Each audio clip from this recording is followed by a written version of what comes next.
Hello बच्चों, कैसे हैं आप। हम एक नया लेक्चर आज नया कॉन्सेप्ट लेके फिर से स्टार्ट करते हैं आसान फिजिक्स में। आपका जो आज का कॉन्सेप्ट है उसमें हम पढ़ेंगे इलेक्ट्रिक फील्ड, विद्युत क्षेत्र। क्या पढ़ेंगे? इलेक्ट्रिक फील्ड या विद्युत क्षेत्र। देखिए, जो हिंदी मीडियम वाले बच्चे हैं वो थोड़ा परेशान हो रहे हैं, सर आप ज़्यादा इंग्लिश बोलते हैं। ऐसी कोई बात नहीं है। आप अगर लेक्चर को अच्छे से ऑब्जर्व करेंगे तो मैं क्या उसमें हिंदी और इंग्लिश दोनों का यूज करता हूँ। ठीक है, तो हम अभी स्टार्ट करते हैं आज का नया लेक्चर, जिसमें हम पढ़ेंगे क्या, विद्युत क्षेत्र। और आप लेक्चर को ज्यादा से ज्यादा शेयर कीजिए, लाइक कीजिए, सब्सक्राइब कीजिए।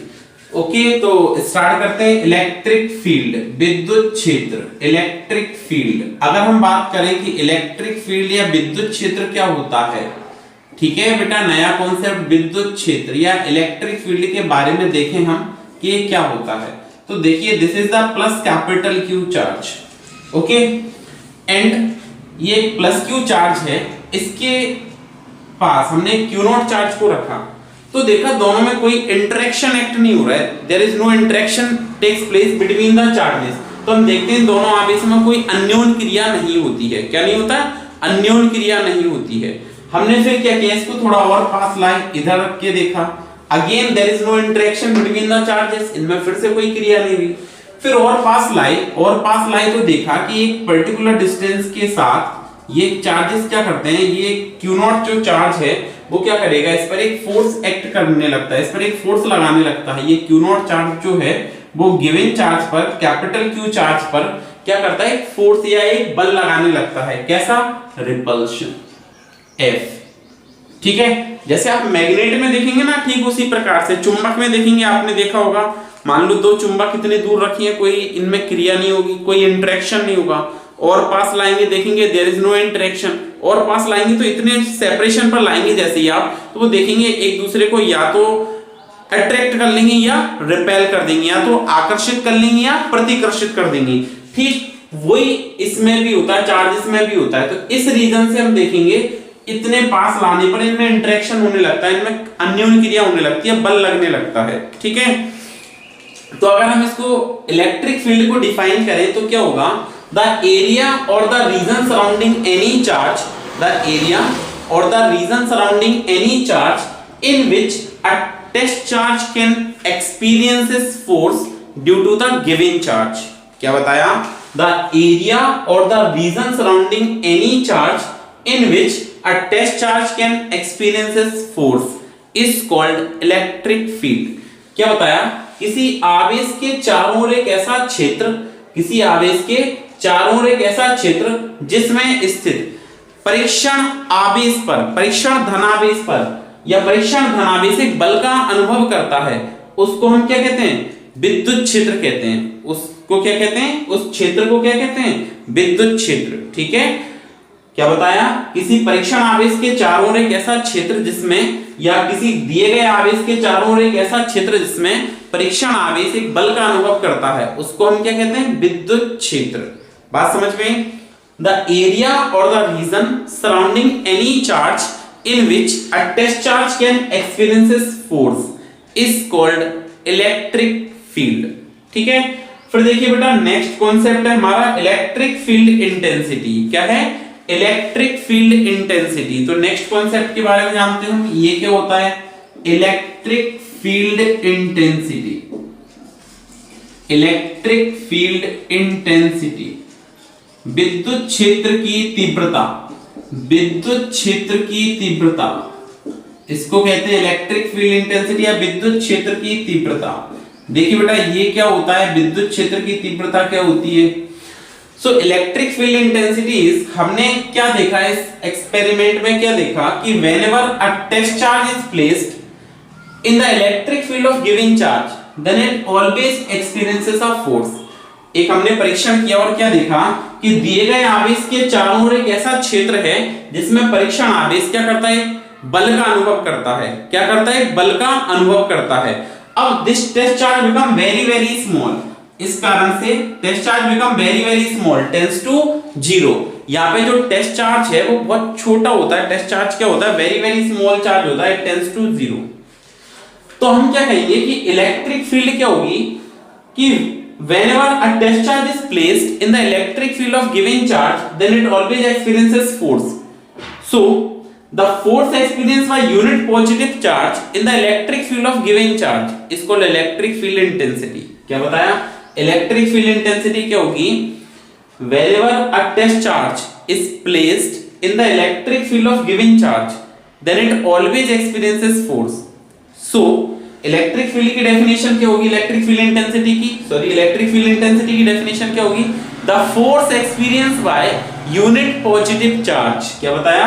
Force experience by unit positive charge in the electric field of given charge is called electric field intensity. So हम क्या कहेंगे? इसकी डेफिनेशन से हमने क्या लिखा? Electric field intensity is equal to force divided by charge. Electric field intensity is equal to force by charge. क्या बताया? विद्युत क्षेत्र की तीव्रता क्या होती है? हमने देखा कि किसी आवेश के विद्युत क्षेत्र में स्थित परीक्षण आवेश हमेशा एक बल का अनुभव करता है. किसी आवेश के विद्युत क्षेत्र में स्थित परीक्षण आवेश हमेशा क्या करता है? एक बल का अनुभव करता है. अतः किसी आवेश के विद्युत क्षेत्र में स्थित इकाई परीक्षण धनावेश पर, क्या बताया? किसी आवेश के विद्युत क्षेत्र में स्थित इकाई परीक्षण आवेश पर जितना बल लगता है उसे विद्युत क्षेत्र कहते हैं. सो इलेक्ट्रिक फील्ड इंटेंसिटी को E लिखते हैं, विद्युत क्षेत्र की तीव्रता बराबर बल बटे आवेश. E equal to F upon Q naught. E equal to क्या होगा आपका? F upon Q naught. अब देखिए जो इलेक्ट्रिक फील्ड इंटेंसिटी है, विद्युत क्षेत्र की तीव्रता है, it is a vector quantity. ये कैसी राशि है? वेक्टर क्वांटिटी, सदिश राशि है. कैसी राशि है बेटा? ये सदिश राशि है. It is a vector quantity, सदिश राशि है. अच्छा, फिर देखिए अगर हम इसको वेक्टर फॉर्म में लिखते हैं, किसमें लिखते हैं? वेक्टर फॉर्म में. तो इन वेक्टर फॉर्म, अगर आप इसको वेक्टर फॉर्म में लिखते हैं तो वेक्टर फॉर्म में आएगा आपका E vector equal to F vector upon Q naught. इसको सदिश रूप में लिखते हैं तो सदिश रूप में फॉर्मूला क्या बनेगा? E vector equal to F vector upon Q naught. ठीक है, ये इसका वेक्टर फॉर्म हो गया. अब अगर वेक्टर फॉर्म हो गया, इसका सदिश रूप हो गया, तो जो वेक्टर क्वांटिटी है उनकी डायरेक्शन भी होती है, उनकी दिशा भी होती है. So the direction of electric field intensity is always taken along the direction of force. जो विद्युत क्षेत्र की तीव्रता है वो हमेशा आवेश पर लगने वाले बल की दिशा में होती है. विद्युत क्षेत्र की तीव्रता की दिशा हमेशा आवेश पर लगने वाले बल की दिशा में होती है. जैसे इसने अपना ये फील्ड प्रोड्यूस किया और इस पर ये फोर्स लगा रही है, तो इधर की तरफ क्या होगी? इसकी इलेक्ट्रिक फील्ड की डायरेक्शन होगी. बात समझ में आई? विद्युत क्षेत्र की तीव्रता की दिशा हमेशा आवेश पर लगने वाले बल की दिशा में होती है. ठीक है, फिर देखिए हम इसका इलेक्ट्रिक फील्ड इंटेंसिटी की यूनिट और डायमेंशन लिखते हैं. इसकी यूनिट और डायमेंशन लिखेंगे, इकाई और विमा लिखेंगे इसकी. ठीक है, तो क्या लिखेंगे हम? इसकी यूनिट एंड डायमेंशन, इकाई एवं विमा. यूनिट की बात करते हैं पहले. अगर आप इलेक्ट्रिक फील्ड इंटेंसिटी की क्या लिखेंगे? यूनिट लिखेंगे.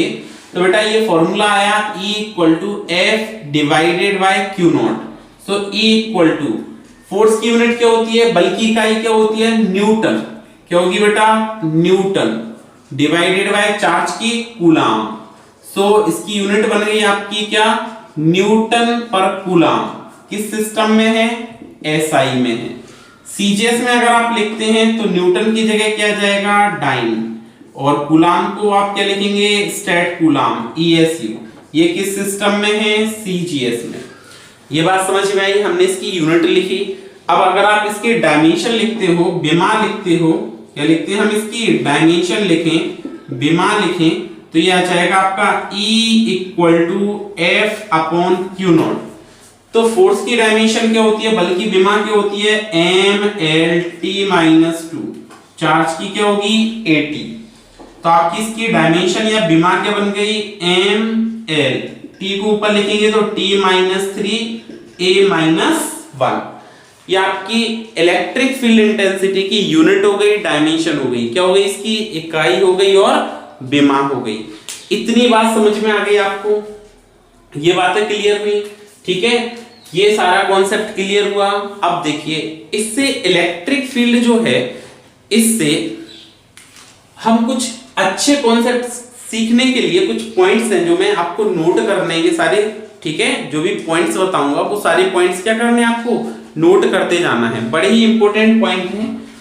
फर्स्ट पॉइंट की अगर हम बात करें, देखिए ध्यान दीजिए क्या बताया। फर्स्ट पॉइंट को अगर आप देखें तो क्या है, electric field intensity is a vector quantity. कैसी क्वांटिटी है, electric field intensity is a vector quantity, so its direction is always away from the positive charge and towards the negative charge। विद्युत क्षेत्र की तीव्रता एक सदिश राशि है, इस कारण से इसकी दिशा हमेशा धनावेश से बाहर की ओर और ऋणावेश से अंदर की ओर होती है, आवेश की ओर होती है, ऐसे कह सकते हैं। क्या बताया आपको, फर्स्ट पॉइंट है, बड़ा इंपॉर्टेंट पॉइंट है। Electric field intensity is a vector quantity. क्या बताया, electric field intensity is a vector quantity, so its direction is away from the positive charge, away from the positive charge and towards the negative charge।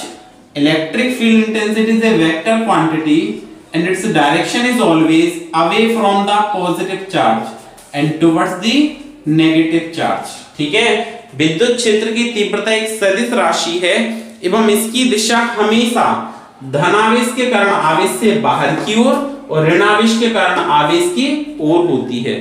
First point है, ये समझ आया ये point. Second point क्या है कि force act on test charge in electric field is E equal to, हमने जो इलेक्ट्रिक फील्ड का फॉर्मूला पढ़ा वो क्या पढ़ा, E equal to F upon Q naught. तो फोर्स क्या हो जाएगा, F equal to Q naught into E। Force क्या हो जाएगा, F is equal to Q naught into E। So force act on electric field, force act on the test charge in electric field is F equal to Q naught E, and this force is independent of velocity। क्या है, ये जो force है वो क्या है, velocity पर depend नहीं कर रहा है। This force is independent of velocity। That's why whenever a charge is placed in electric field, then it always experiences force, either it is rest और it is in motion। क्या बताया, force act on test charge in electric field is independent of velocity, क्योंकि ये velocity पे depend नहीं कर रहा। हमारा general formula F equal to m ही होता है मैकेनिक्स में। तो एक्सेलरेशन किस पे डिपेंड करता है, वेलोसिटी पे डिपेंड करता है। But this force is not depend on velocity. So whenever a charge particle is placed in electric field, then it always experiences a force, either it is at rest or it is in motion। क्या है, विद्युत क्षेत्र में किसी आवेशित कण पर जो बल लगेगा वो कितना होगा, F बराबर Q नॉट E। और ये बल क्या है, वेग पर निर्भर नहीं कर रहा है। किस पर निर्भर नहीं कर रहा बेटा, वेग पर। देखिए फॉर्मूले में वेग है ही नहीं, वेग पर निर्भर नहीं करता है। तो हम इससे क्या कह सकते हैं कि जब किसी आवेशित कण को विद्युत क्षेत्र में रखते हैं तब उस पर हमेशा एक बल कार्य करता है, चाहे वो स्थिर अवस्था में हो या गतिशील अवस्था में हो। ये बात समझ में आ गई, ठीक है बेटा। नेक्स्ट कॉन्सेप्ट क्या है, ये हमने चार्ज लिए हैं इलेक्ट्रिक फील्ड के लिए, पॉजिटिव प्लेट हो गई है और एक ये नेगेटिव प्लेट हो गई।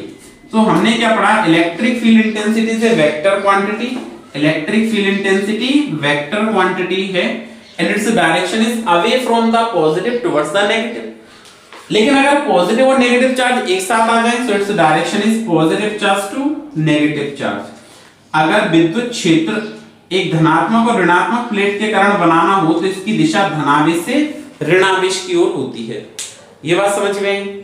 अब ध्यान दीजिए, यहां पर हमने क्या किया, एक पॉजिटिवली चार्ज पार्टिकल रख दिया, एक धनावेशित कण रख दिया, ठीक है। तो इस पॉजिटिवली चार्ज पार्टिकल पर जो फोर्स लगता है इलेक्ट्रिक फील्ड में, it act along the direction of electric field. The force act on plus Q charge in electric field is always act in the direction of electric field. और वो कितना लगेगा force, F is equal to QE।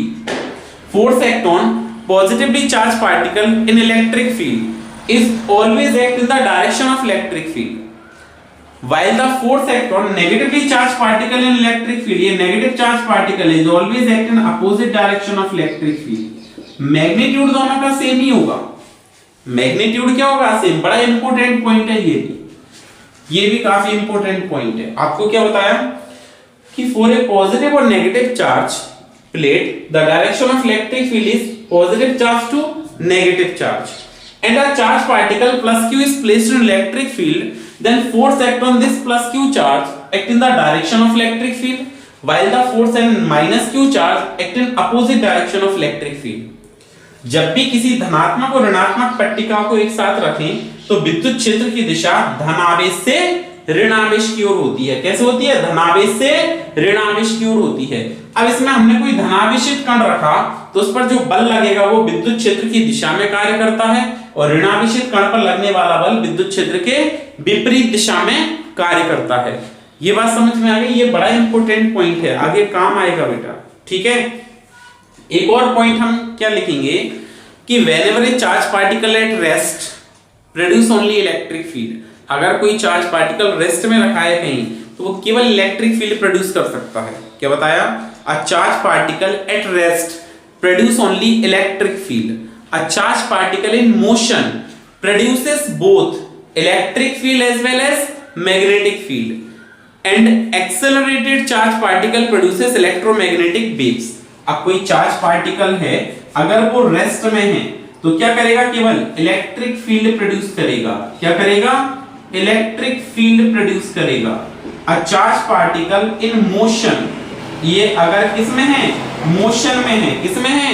Motion में है, तो it produces both electric field, both E and B, electric field as well as magnetic field. अगर charge particle acceleration produce कर रहा है तो प्रोड्यूसेस इलेक्ट्रोमैग्नेटिक वेव्स। क्या प्रोड्यूस करेगा? Electromagnetic waves. यदि कोई आवेशित कण क्या है? स्थिर अवस्था में है तो वो केवल विद्युत क्षेत्र उत्पन्न कर सकता है। क्या उत्पन्न कर सकता है? विद्युत क्षेत्र। लेकिन यदि कोई आवेशित कण गतिशील अवस्था में है तो दोनों उत्पन्न करेगा, विद्युत क्षेत्र भी उत्पन्न करेगा और चुंबकीय क्षेत्र भी उत्पन्न करेगा। लेकिन अगर कोई आवेशित कण त्वरित है, त्वरित आवेशित कण क्या करता है? विद्युत चुंबकीय तरंगों को उत्पन्न करता है। ये बात समझ में आई? तो ये 4-5 पॉइंट्स जो मैंने बताए हैं ये बड़े ही इंपॉर्टेंट पॉइंट हैं, आपको सबको नोट करना है इन सारे पॉइंट्स को। ठीक है बेटा? ठीक है, आपको क्या करना है? इन पॉइंट्स को नोट करना है अच्छे से। अब देखिए इलेक्ट्रिक फील्ड में ही कुछ एक और नया कॉन्सेप्ट देखिए, कई बार ये सब पूछ लिया जाता है कॉम्पिटिटिव एग्जाम्स में, तो आपको ये पॉइंट्स भी याद रखना है कि कंसीडर अ चार्ज पार्टिकल। हमने क्या किया? यहाँ पे इलेक्ट्रिक फील्ड बनाई, यूनिफॉर्म इलेक्ट्रिक फील्ड बनाई। ठीक है, to form a uniform electric field. हमने क्या बनाई? यहाँ पे यूनिफॉर्म इलेक्ट्रिक फील्ड फॉर्म की। This is the uniform electric field and whenever a positively charged particle or proton, whenever a positively charged particle or proton moves along the direction of electric field, whenever a positively charged particle or proton moves along the direction of electric field, अगर ये electric field की direction में आ रहा है तो इस पर ऐसे एक्सटर्नल फोर्स लग रहा होगा, एक्सटर्नल फोर्स F एक्सटर्नल। ठीक है, और ये इलेक्ट्रिक फील्ड हो गई, तो इलेक्ट्रिक फील्ड के कारण भी फोर्स क्या होगा बेटा? इस पर सेम डायरेक्शन में एक्ट करेगा। तो इस चार्ज पार्टिकल पर नेट फोर्स कितना हुआ? F नेट कितना हुआ? F नेट हुआ external force plus electric force. ठीक है, so net force increases. F net क्या होगा? नेट फोर्स इस चार्ज पार्टिकल पे क्या होगा? इंक्रीज होगा। सो व्हेनेवर ए पॉजिटिवली चार्ज पार्टिकल और proton move along the direction of electric field, then net force on the charged particle increases, so its velocity increases, that's why it produce acceleration। इसके कारण ये क्या करेगा? एक्सेलरेशन प्रोड्यूस करेगा। जब भी कोई धनावेशित कण विद्युत क्षेत्र की दिशा में गति करता है, किसकी दिशा में? विद्युत क्षेत्र की दिशा में, तो उसका बाह्य विद्युत क्षेत्र की दिशा में लग रहा होगा, उसी दिशा में गति कर रहा है ये, और विद्युत क्षेत्र के कारण बल भी इसी दिशा में लगेगा। तो जो नेट फोर्स होगा external force plus electric force दोनों के योग के बराबर होगा, तो इसका वेग बढ़ेगा और ये क्या करेगा? त्वरण उत्पन्न करेगा। बट इसी केस में if a positively charge particle move in opposite direction of electric field, कैसे मूव कर रहा है? ये अपोजिट डायरेक्शन में मूव कर रहा है, तो external force act on the charge particle in opposite direction of electric field. External force इधर लग रहा है, बट इलेक्ट्रिक फील्ड के कारण फोर्स कहां लगेगा? इलेक्ट्रिक फील्ड के कारण फोर्स कहां लगेगा? In the direction of electric field. कहां लगेगा? In the direction of electric field कितना लगेगा, F is equal to QE। तो नेट फोर्स जो होगा वो होगा external force minus electric force. तो नेट फोर्स क्या हो रहा है, इस पर डिक्रीज हो रहा है, so velocity of charge particle decreases, velocity of charge particle decreases and charge particle become decelerated, charge particle become decelerated. क्या हुआ, जब भी कोई धनावेशित कण विद्युत क्षेत्र की दिशा में गति करता है तब बाह्य बल विद्युत क्षेत्र की दिशा में लग रहा है और विद्युत क्षेत्र के कारण बल लगेगा वो भी सेम दिशा में लगेगा, क्योंकि हमने अभी तो पढ़ा कि धनावेशित कण पर बल कहां लगता है, विद्युत क्षेत्र की दिशा में, तो इस पर भी बल इधर ही लग रहा है, तो परिणामी बल या नेट बल बढ़ेगा। तो ये क्या करेगा, इसका वेग भी बढ़ेगा आवेशित कण का, जिससे ये त्वरण उत्पन्न करेगा। क्या करेगा, त्वरण उत्पन्न करेगा। लेकिन जब कोई धनावेशित कण विद्युत क्षेत्र के विपरीत दिशा में गति करता है तो बाह्य बल तो विद्युत क्षेत्र के विपरीत लग रहा है और विद्युत क्षेत्र के कारण बल F इक्वल टू QE वो इसकी दिशा में लग रहा है। तो परिणामी बल की बात करूं, नेट बल की बात करूं तो F net equal to external minus FE। ठीक है, तो परिणामी बल क्या हो रहा है, यहाँ पे घट रहा है, तो ये क्या करेगा, वेग घट जाएगा, मतलब इसमें मंदन उत्पन्न होगा। क्या होगा, मंदन उत्पन्न होगा। सेम व्हेनेवर अ नेगेटिवली चार्ज पार्टिकल और इलेक्ट्रॉन, इसी प्रकार जब कोई नेगेटिवली चार्ज पार्टिकल और इलेक्ट्रॉन, क्या बताया, व्हेनेवर ए नेगेटिवली चार्ज पार्टिकल और electron move in along the direction of electric field, move along the direction of electric field, तो इस पर एक्सटर्नल फोर्स कहां एक्ट कर रहा है, इलेक्ट्रिक फील्ड की डायरेक्शन में, but force due to electric field कैसे एक्ट करेगा, अपोजिट डायरेक्शन में। Force due to electric field कैसे एक्ट करेगा, अपोजिट डायरेक्शन में, और कितना होगा, QE। तो इस कंडीशन में इस पर जो नेट फोर्स आएगा वो क्या आएगा, net force F external minus F electric field. तो नेट फोर्स कम होगा, इस पर नेट फोर्स डिक्रीज होगा, मतलब वेलोसिटी डिक्रीज हो रही है, so particle become डीएसेलरेटेड, particle become डीएसेलरेटेड। जब कोई ऋणावेशित कण या इलेक्ट्रॉन विद्युत क्षेत्र की दिशा में गति करता है तो बाह्य बल विद्युत क्षेत्र की दिशा में है, लेकिन हमने पढ़ा था ऋणावेशित कण पर जो बल लगता है वो विद्युत क्षेत्र के विपरीत दिशा में कार्य करता है, तो परिणामी बल क्या होगा, इस पर घटेगा, मतलब वेग भी क्या हो जाएगा, पहले से कम हो जाएगा, तो ये क्या करेगा, मंदन उत्पन्न करेगा। लेकिन जब कोई ऋणावेशित कण whenever a negatively charged particle move in opposite direction of electric field, कैसे मूव करे, opposite direction of electric field, तो एक्सटर्नल फोर्स इस पर अपोजिट डायरेक्शन में लग रहा है, बट नेगेटिव चार्ज पर इलेक्ट्रिक फोर्स भी सेम डायरेक्शन में एक्ट करेगा। सो नेट फोर्स क्या होगा, F नोट क्या होगा, F external plus FE। Net force increase होगा, नेट फोर्स बढ़ रहा है, net force increases, so velocity will also increases, that's why it produces acceleration. जब कोई ऋणावेशित कण या इलेक्ट्रॉन विद्युत क्षेत्र के विपरीत दिशा में गति करता है तो क्या होगा, इस पर बाह्य बल विद्युत क्षेत्र के विपरीत लग रहा है और विद्युत क्षेत्र के कारण बल भी इसी दिशा में लगेगा, तो परिणामी बल क्या होगा, बढ़ेगा, परिणामी बल क्या होगा, बढ़ेगा, तो वेग भी बढ़ेगा और ये क्या करेगा, त्वरण उत्पन्न करेगा। क्या करेगा, त्वरण उत्पन्न करेगा। ठीक है बेटा, नेक्स्ट कॉन्सेप्ट देखिए, electric field due two point charge. ठीक है, नेक्स्ट क्या है, इलेक्ट्रिक फील्ड। हम क्या कैलकुलेट कर रहे हैं, electric field due two point charge. ठीक है, बिंदु आवेश के कारण विद्युत क्षेत्र या electric field intensity, electric field intensity due two point charge, due two point charge. ठीक है, बिंदु आवेश के कारण विद्युत क्षेत्र। ठीक है, सो देखो, consider this is a point O at which plus Q charge is placed, and from point O at a distance small r, a point P is situated, at a distance small r, a point P is situated at which a test charge Q naught is placed, test charge Q naught is placed in the electric field of plus Q charge। तो ये क्या करेगा, इस पर force लगाएगा, repulsion force लगाएगा इधर की तरफ F। ठीक है बेटा, क्या बताया, consider a point O at which plus Q charge is placed, and from point O at a distance small r, a point P is situated at which test charge Q naught is placed. So this plus Q charge apply repulsion force on this test charge plus Q naught. ठीक है, क्या होगा, माना किसी बिंदु O पर एक अपन ने प्लस Q आवेश रखा और बिंदु O से स्मॉल r दूरी पर एक बिंदु P है जिस पर हमको क्या करना है, विद्युत क्षेत्र ज्ञात करना है। इस पर हमने परीक्षण आवेश रखा Q नॉट, तो ये प्लस Q चार्ज क्या करेगा, इस पर प्रतिकर्षण बल लगाएगा, रिपल्सन फोर्स लगाएगा। So we have to find out electric field at this point P। ठीक है, अब plus Q charge at point O, plus Q charge is placed and at a distance small r, a point P is situated at which electric field intensity is to be determined. Now we consider test charge Q naught at point P. So force act between both the charges by the Coulomb's law. Force act between the charge plus Q and Q naught by the Coulomb's law. कितना force लगेगा, F is equal to K Q1 Q2 by R square। तो आपको force calculate करना है, तो F equal to K Q1 capital Q, Q2 Q naught by R square, first equation. ठीक है बेटा, फिर देखो हमने क्या करना है, इन दोनों में बल ज्ञात करना है, तो कूलाम के नियम से हम ज्ञात कर सकते हैं, ये बल आ गया।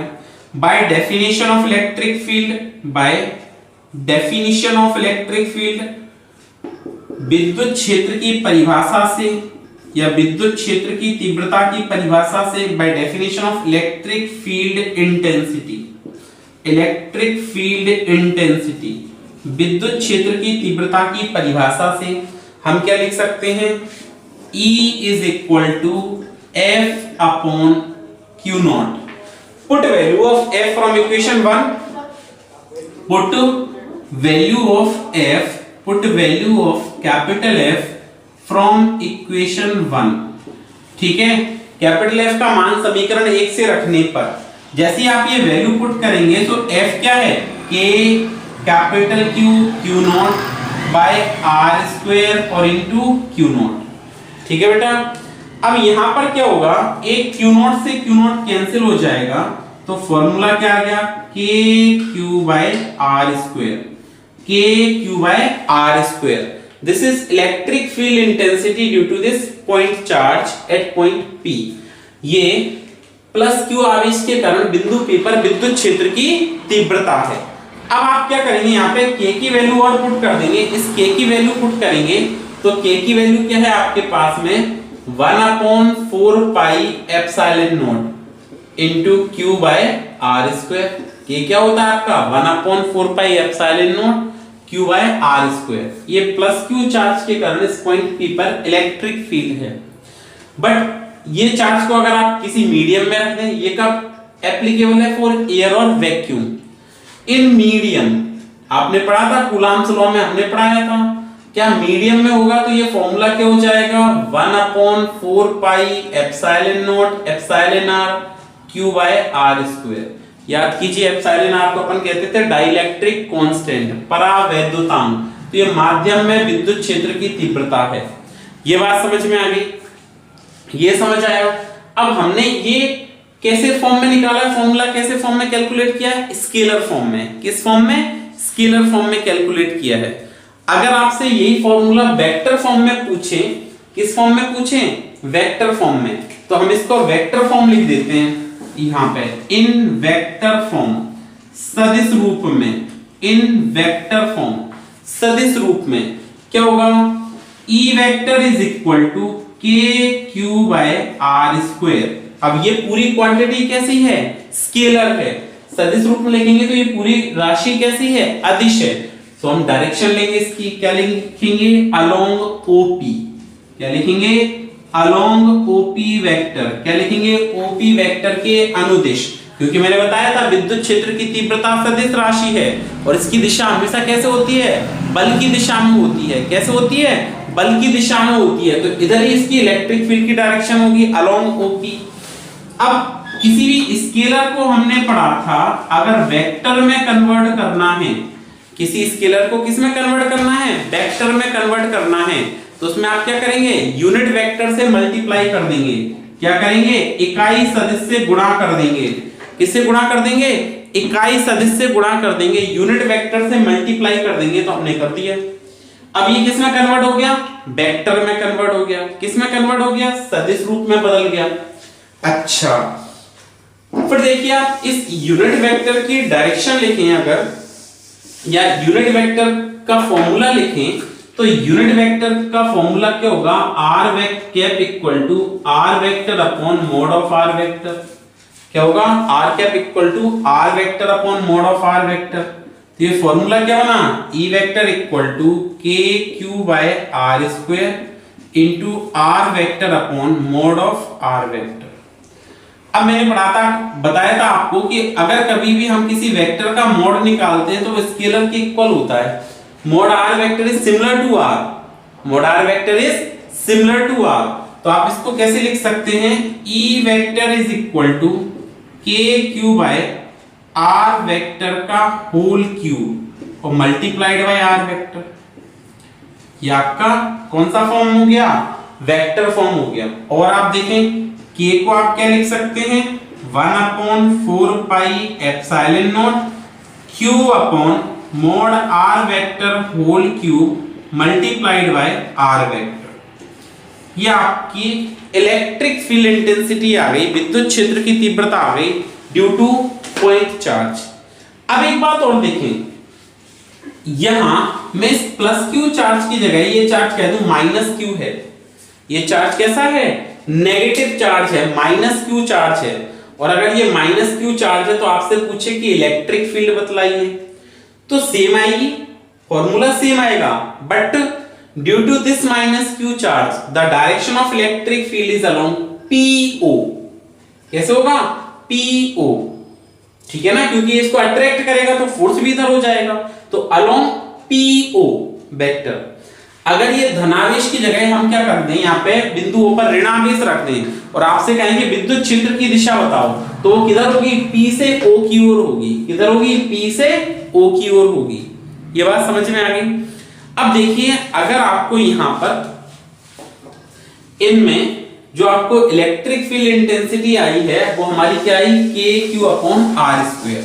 तो यहां से देखो इलेक्ट्रिक फील्ड इंटेंसिटी जो आपको मिली है due to this point charge is KQ by are square. क्या है बेटा formula, E is equal to KQ upon r square. So electric field is inversely proportional to r square. Inversely proportional to r square दूरी के कैसे है, व्युत्क्रमानुपाती है। So when we draw the graph between electric field intensity and distance, when we draw the graph between electric field intensity and distance, then we obtain a curve like this. when we draw मतलब विद्युत क्षेत्र की तीव्रता दूरी के वर्ग के व्युत्क्रमानुपाती है, तो जब विद्युत क्षेत्र की तीव्रता और दूरी के बीच में ग्राफ बनाएंगे तो आपको ऐसा कर्व मिल जाएगा, ऐसे वक्राकार ग्राफ मिलेगा, कर्व मिलेगा आपको। कैसा मिलेगा, कर्व टाइप ग्राफ मिलेगा। यहां से देखो electric field intensity is directly proportional to charge. तो अगर आप इलेक्ट्रिक फील्ड इंटेंसिटी और चार्ज में ग्राफ बनाते हैं, this is the electric field intensity और दिस इज चार्ज, तो we obtain a straight line. तब आपको कैसा मिलेगा, एक स्ट्रेट लाइन मिलेगी। सॉरी। और देखिए, अगर आपसे कहा जाए कि इलेक्ट्रिक फील्ड इंटेंसिटी और 1/r स्क्वायर में ग्राफ बनाना है, so again we obtain a straight line. किस में, electric field intensity and 1/r square. So again we obtain a straight line. क्यों, क्योंकि 1/r स्क्वायर की तो डायरेक्टली प्रोपोर्शनल है। 1/r स्क्वायर की कैसे है, डायरेक्टली प्रोपोर्शनल है। और ये क्या है, r के कैसे है, इनवर्सली, r स्क्वायर के कैसे है, इनवर्सली प्रोपोर्शनल है।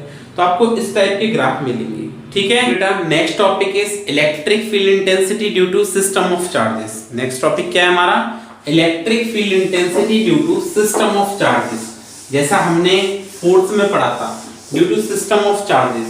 सो next is electric field intensity due to system of charges. System of charges की बात करें, electric field intensity due to system of charges. So we consider a point P at which electric field intensity is to be determined। जैसे system of charges के कारण कैसे होगी, the total electric field at any certain point due to the system of point charges is equal to the vector sum of electric field produced by individual charges. क्या कहेंगे? The electric field intensity at certain point due to system of point charges is equal to the vector sum of electric field produced by individual charges। मतलब क्या बताया कि कई सारे आवेशों के निकाय के कारण किसी एक बिंदु पर उत्पन्न कुल विद्युत क्षेत्र उस निकाय में उपस्थित प्रत्येक आवेश द्वारा उत्पन्न विद्युत क्षेत्र के सदिश योग के बराबर होगा। तो we consider that a charge Q1 is placed at R1 P at distance R1P, और अगर आप वेक्टर लेंगे तो R1P vector. Another charge Q2 is placed at R2P vector. Next is a charge Q3 is placed at R3P vector। ठीक है, ये आपका क्या हो गया? R2P हो गया, ये क्या हो गया? R1P हो गया, ये क्या हो गया? R3P vector. ठीक है, this is the R3P vector. Now dash dash dash n number of charges is present, so this charge is Qn and the position vector is RnP vector। ठीक है, we have to find out electric field intensity at this point P due to system of these charges। So हमने क्या पढ़ा है? Electric field intensity is a vector quantity and the direction is away from the positive charge. This is E1 due to charge Q2, this is E2, E1 vector, E2 vector. Due to charge Q3, this is E3 vector.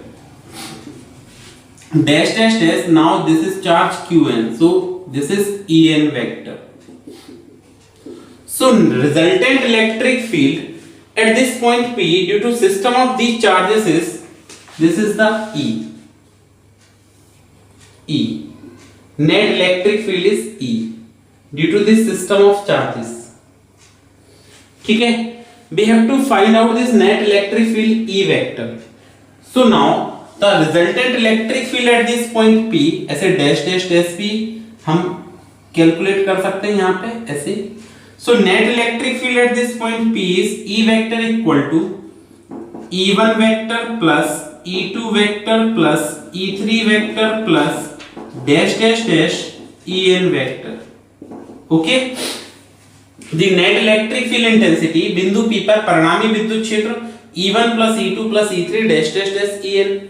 अब आपने जो electric field का formula पढ़ा है वो क्या पढ़ा है? E vector equal to KQ by R cube mod R cube multiplied by R vector। So electric field intensity at point P due to charge Q1 क्या आएगा आपका?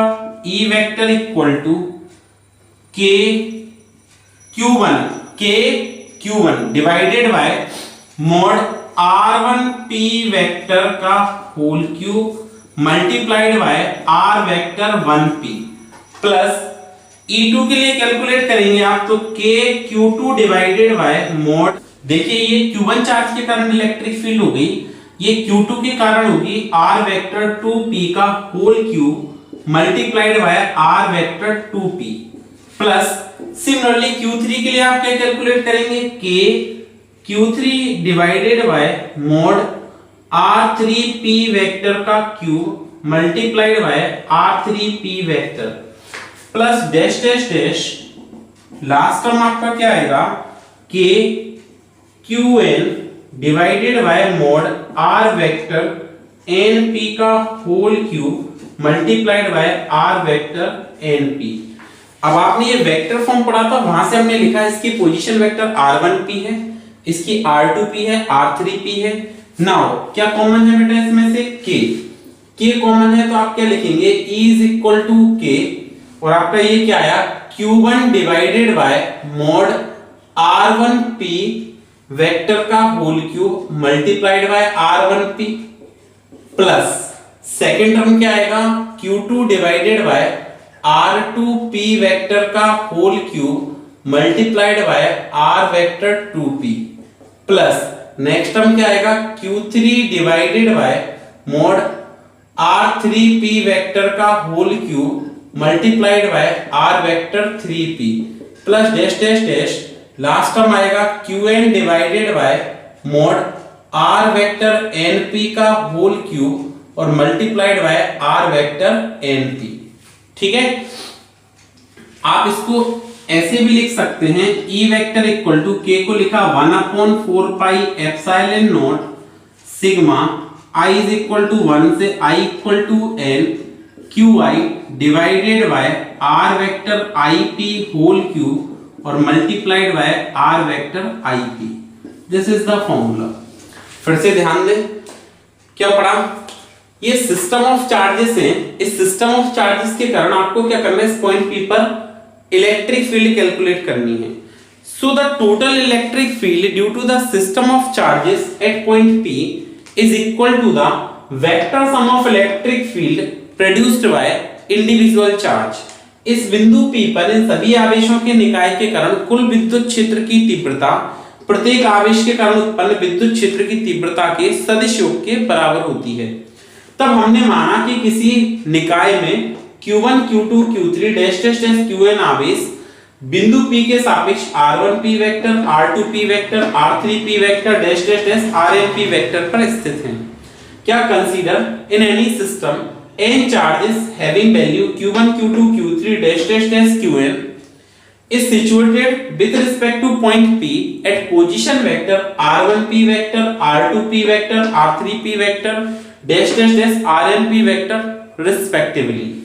We have to find out net electric field at point P. So the total electric field at point P is equal to the vector sum of electric field produced by individual charge. ठीक है, so first charge के लिए k q1 upon r1p vector का q into r1p इस फॉर्मूले से, second charge के कारण k q2 upon r2p vector का q into r2p vector, same third charge up to n। k इसमें से आपका कॉमन आ रहा है, k को हमने कॉमन निकाला, यहाँ क्या बचा q1 अपॉन r1p का cube into r1p plus q2 upon r2p का cube into r2p plus q3 upon r3p cube into r3p plus dash dash dash qn upon rnp का cube into rnp। This is rnp। Okay, so k is 1/4 pi epsilon naught sigma I equal to 1 से I equal to n qi upon rip का q into r vector ip। ये आपका r vector np है। This is r vector np। क्या हो जाएगा r vector dash plus qn divided by mod r vector np का whole cube multiplied by r vector np। ठीक है, ऐसे हमको ये सॉल्व करना है। तो आप ये इलेक्ट्रिक फील्ड के बारे में था, कुछ और नए न्यूमेरिकल्स लेके हम नेक्स्ट क्लास में मिलते हैं। जब तक पढ़ते रहिए, सुरक्षित रहिए, ठीक है, और चैनल को ज्यादा से ज्यादा लाइक कीजिए, शेयर कीजिए और सब्सक्राइब कीजिए। धन्यवाद।